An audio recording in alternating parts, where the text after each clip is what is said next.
Orang itu harus bisa milah khabith dan thayyib. Itu bukan hanya persoalan perbuatan. Orang itu harus tahu ini siapa. Kita harus tahu beda orang Islam dengan orang kafir. Loh, masa kita nggak tahu dan nggak bisa bedakan? Bagaimana kita mengatakan orang kafir itu bagus? Masya Allah, tercengang saya. Tercengang saya. Muji-muji orang kafir, itu gimana ceritanya? Allah katakan, innal ladzina kafaru min ahlil kitabi wal musyrikin fi nari jahannam khalidina fiha ulaika hum syarrul bariyah. Lu kok dipuji-puji? Ya Allah. Lu gimana nggak bisa bedakan? Di sini kan persoalan. Awal persoalan di sini. Kita nggak bisa membedakan mana orang baik, mana orang buruk. Padahal Allah sudah tunjukkan. Ditambah lagi perilaku yang menunjukkan hari ini. Lu kok masih nggak bisa nengok itu gimana? Jadi untuk apa sekolah tinggi-tinggi? Dan saya yang paling sedih memang yang katanya ulama. Itu yang saya sedih itu. Yang lebih sedih. Karena seharusnya ulama tahu. Lu diajak ke sana langsung terseher dan terpukau. Muji-muji. Wis bagus ternyata dia itu. Iya. Maka waspada. Saya ingatkan ya. Sihir-sihir dukun itu belum ada apa-apanya. Tapi sihir yang sangat dahsyat itu adalah sihirnya pejabat dan sihirnya orang kaya. Melempem sudah itu, kena sihir itu. Iya, dibawa ke sana ditunjukkan bagaimana materinya, bagaimana udah gimana gitu. Langsung nunduk itu. Iya. Padahal kita ditunjukkan oleh Allah ukurannya bukan di situ, bukan kekayaan, bukan jabatan, tapi dia ini apa isinya itu. Isinya apa? Itu.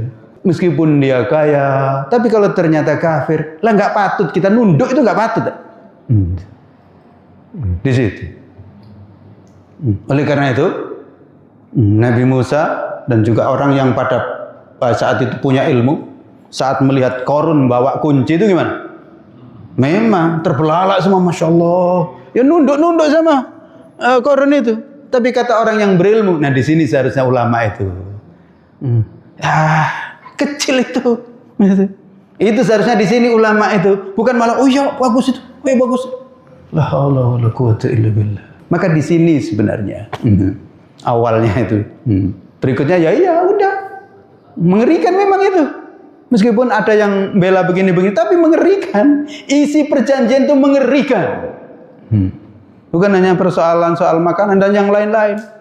Itulah sebenarnya kita menyerahkan leher kita kepadanya. Iya, memang memprihatinkan. Karena itu ibu-ibu, bapak, selamatkan diri dan anak-anak. Ya ayyuhalladzina amanu qu anfusakum wa ahlikum nar. Itu. Iya, selamatkan. Bagaimana menyelamatkannya? Gimana caranya? Pendidikan. Anak ini dididik bagaimana? Supaya nanti ngerti, bisa membedakan mana kafir, mana mukmin. Lalu kemudian bisa membedakan mana halal, mana haram.